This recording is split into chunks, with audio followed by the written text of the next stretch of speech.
You still spend a lot of nights hanging out at the Rockery or Yes, unfortunately, I spend way too much time, and my liver doesn't like me for it. But in I have to say, the Downriver Lullaby was written there.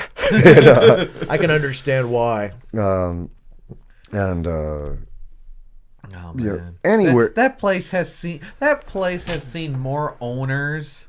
I mean, the staff runs that place. And well, while we're on the subject, I don't know when this is airing, but today I formed a GoFundMe because the current owners are trying to sell the place again Okay. to a man who would see it ripped down and turned into more parking lot.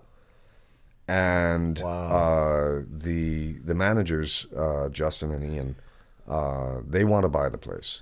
And so I've started a GoFundMe.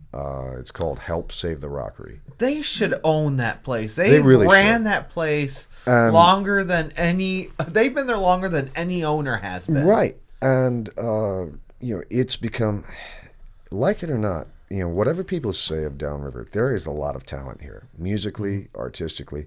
And you couldn't do this at most sports bars or the places that you see the cops called to all the time. I think I've seen, in all the time I've spent at the Rockery, the cops come in or show up there maybe 3 times.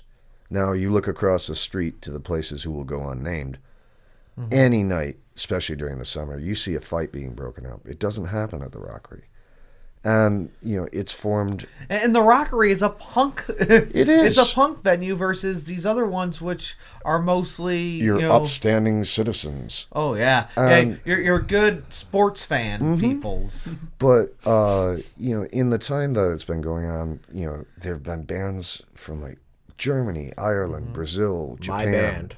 Yeah. My band played there. No, actually, the insides, the acoustics are fantastic because of the wood all the way around.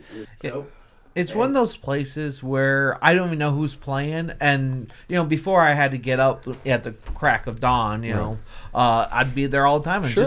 I didn't even know who was playing that night. I'd just show up, like I guess I'll Right. check these people out, Right, and it could be a heavy punk band, or it could be a punk country-ish band. Yeah, like folk punk, bands like what was Ricket Pass, or a lot of the bluegrassy punk. Right. And you'd have straight rock bands, you'd have metal bands, prog, jazz. Hell, I've played in there a bunch of times. Open mics, and it's an avenue for a lot of people who don't feel like going up to Hamtramck or something to see a show. And for a lot of local young kids, it might be there for a show. In the same way, Justin and I had the idea to do the art shows maybe, I don't know, 3, maybe 4 years ago, but I think 3 years ago. And, we built display boards. We hung them up ourselves. I made these terribly heavy display boards that were a real pain to move. But, and here, a great aspect of social media, you could say, hey, we're having an art show. And some of the, people who sold or who showed there, it might be the first time anybody's seen their work. And some of them have, gotten enough confidence from that and enough exposure and practice that they're starting to make inroads into Detroit's art scene. Tell me, what bar do you know of that is having art shows on a regular basis? If I can plug the GoFundMe, if this is on Absolutely. in time, Yes, please. Absolutely. look up "Help Save the Rockery" on GoFundMe. Now, the goal is $10,000. That's going to get the down payment paid.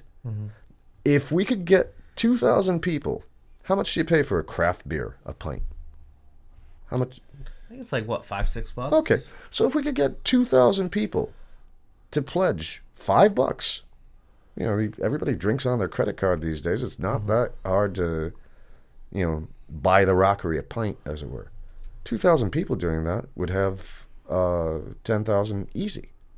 I don't know. I want to see the place continue. It's sort of the island of misfit toys in some ways, which is a great thing, because where are those, where would you and I have met outside of the Rockery. Yeah. And it's generally, you hear every once in a while I'll see newspaper comments, if somebody was stumbling from one of the other bars and happened to fall in front of the Rockery and crack their head, it ends up in the paper.